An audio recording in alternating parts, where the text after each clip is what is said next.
এখন বাসা থেকে তো মেনে নিবে, ওর সাথে বিয়ে না দিলে আমরা দুজন মারা যাবো। মায়ের সাথে যদি আমার বিয়ে না যায় তাহলে আমি আর ও বিয়ের দাবিতে ঘর ছাড়লো প্রাইমারি পড়ুয়া প্রেমিক প্রেমিকা। বডিগার্ড হিসেবে সাথে নিল সহপাঠী বন্ধুকে। এলাকায় তীব্র তোলপাড়। যে বয়সে হাতে থাকার কথা বই খাতা, সেই বয়সে বিয়ের দাবিতে সোজা ঘর ছাড়লো প্রাইমারি স্কুলে পড়া এই খুদে প্রেমিক প্রেমিকা। তবে টুইস্ট এখানেই শেষ নয়। নিজেদের বিয়ে সফল করতে সাপোর্ট বা বডিগার্ড হিসেবে সাথে নিয়েছে ক্লাসেরই আরেক খুদে বন্ধুকে।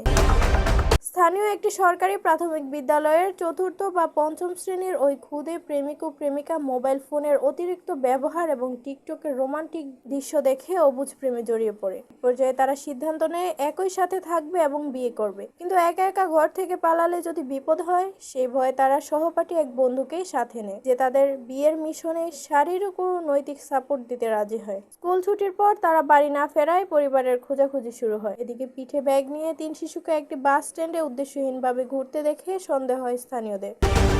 জিজ্ঞাসাবাদে তারা যখন বলে আমরা বিয়ে করতে এসেছি আরও আমাদের সাপোর্ট, তখন উপস্থিতি জনতার চোখ চড়ক গাছ। এই সময় দাঁড়িয়ে খবর পেয়ে অভিভাবকেরা ছুটে এসে বাচ্চাদের উদ্ধার করেন। সমাজবিজ্ঞানীরা বলেছেন পারিবারিক নজরদারির অভাব ও অনিয়ন্ত্রিত ইন্টারনেটই এর প্রধান কারণ। প্রাইমারি পড়ুয়া বাচ্চাদের এমন অবুঝ মন মানসিকতা এবং বিয়ের দাবিতে ঘর ছাড়ার পেছনে আপনি কাকে দায়ী করবেন?